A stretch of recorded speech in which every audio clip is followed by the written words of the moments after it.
Jeden letný večer v jedinečný deň zmenil sa mi svet, nebol to sen.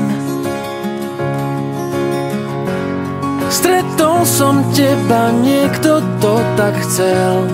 Ja som lepší muž, vďaka tebe dnes už viem.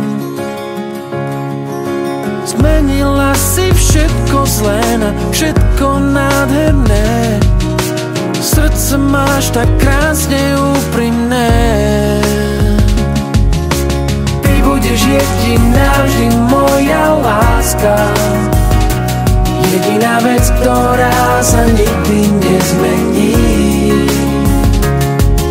S tebou je moja budúcnosť tak krásna. Nie je krajšej ženy, jak ty na zemi. Stojíme pevne, aj keď náš život skúša, ale nás Boh už len tak nič nepoloží. Ďakujem ti, že ma nikdy neopúšťaš. Môj život bez teba by bol tak stratený. Veľa závisti a rečí každý deň. Niekto nám chce stále zničiť sen. Nepočúvaj ľudí, nás nepoznajú. Sme silnejší, jak oni, ty to vieš. Ty budeš jediná, vždy moja láska. Jediná vec, ktorá sa nikdy nezmení. S tebou je moja budúcnosť tak krásna. Nie je krajšej ženy, jak ty na zemi. Stojíme pevne, aj keď náš život skúša, ale nás Boh už len tak nič nepoloží. Ďakujem ti, že ma nikdy neopúšťaš. Môj život bez teba by bol tak stratený.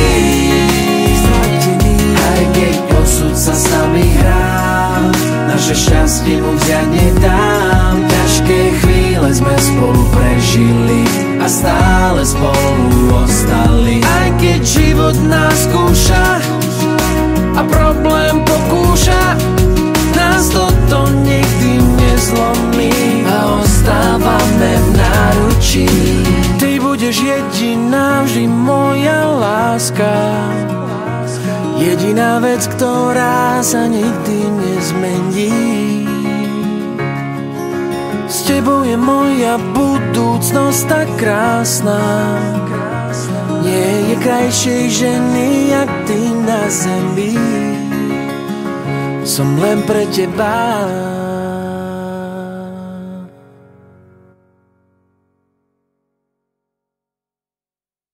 Čaute. Čo by ste zaprijali mladom manželom? Čaute lásky, oni to uvidíte? Nepočuť ma, ne? Či? Peťka, Týmko, ľubím vás, milujem vás, toto všetko, hej, še ľubcevi. No a tak vám želám veľa lásky, veľa šťastia, porozumenia, vernosti. Nebude to síce možno ľahké, každý má aj ľahší, aj ťažší život, ale oni to zvládnu. Čím menej hádok, a keď hádky, tak rýchlo vyriešené. Veľa detí, nech sú šťastní, žiadne hádky. Božieho požehnania hlavne, lebo to je najmä dôležité. Veľa detí, aby sa im darilo, aby boli šťastní, aby potvrdili svoju lásku celý život. Lebo proste jeden pre druhého sa musia obetovať, inak to fungovať nebude. Kolik detí? Hodne. Hodne? Aspoň tak 10. Á, 10 je moc. Viac menej to vlastne bolo ukončené takým spôsobom, že všetci prajú samozrejme mladom manželom len to dobré.